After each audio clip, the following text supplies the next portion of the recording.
Et si la stratégie américaine en Iran cachait un objectif bien différent de celui qu'on nous présente?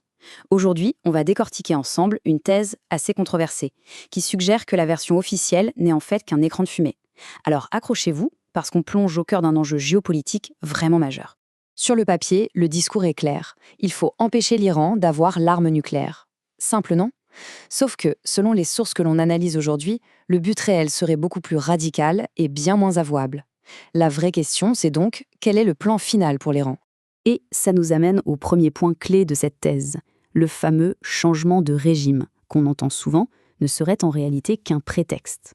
L'ambition derrière serait, semble-t-il, bien plus destructrice. Regardez ce tableau. Le contraste est saisissant. D'un côté, on a le discours officiel. On veut la sécurité, on veut promouvoir la démocratie. Et de l'autre, la thèse de nos sources. Une volonté délibérée de déstabiliser l'État, de créer une nation carrément ingouvernable.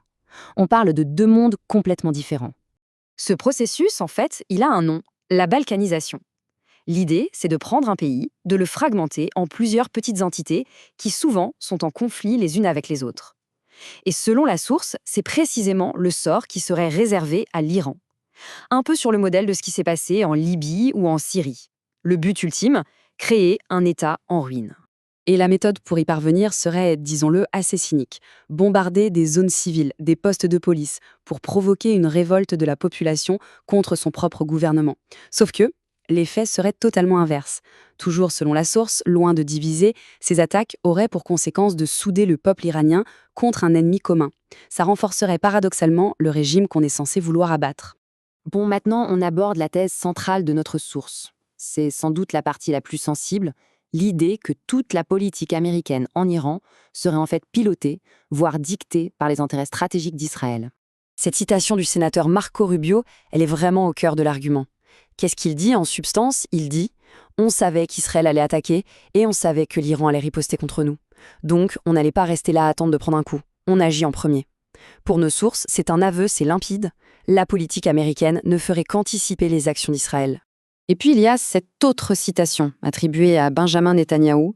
Il aurait dit, en hébreu, que Trump met en œuvre le plan que j'ai mis en place il y a 40 ans.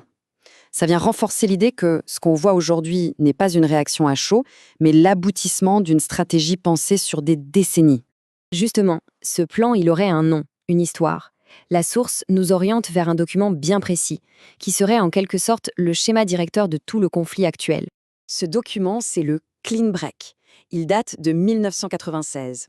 Et le plus fou, c'est qu'il n'a pas été écrit par des Israéliens, mais par des néoconservateurs américains très influents. Pour Benjamin Netanyahou. Ce document est vu comme la feuille de route pour redessiner complètement le Moyen-Orient, au bénéfice des intérêts d'Israël. Et voilà les étapes de ce plan telles que la source les décrypte. Étape 1, utiliser la puissance militaire américaine pour éliminer les rivaux d'Israël dans la région.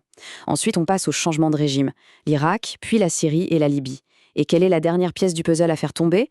L'Iran. Ça ressemble à un jeu de domino. D'accord, mais concrètement, comment une telle influence pourrait s'exercer au plus haut niveau de l'État américain?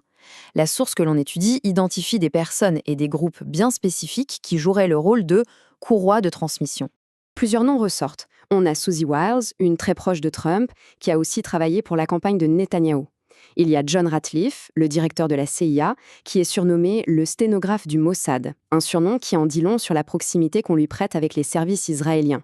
On retrouve aussi des politiques comme Marco Rubio, soutenus par de puissants lobbies, et enfin des empires médiatiques qui seraient chargés de préparer l'opinion publique à accepter un conflit.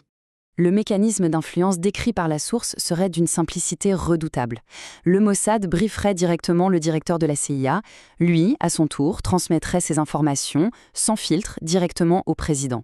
C'est un canal direct, une sorte de tuyau, pour que la vision israélienne devienne la vision de la Maison-Blanche.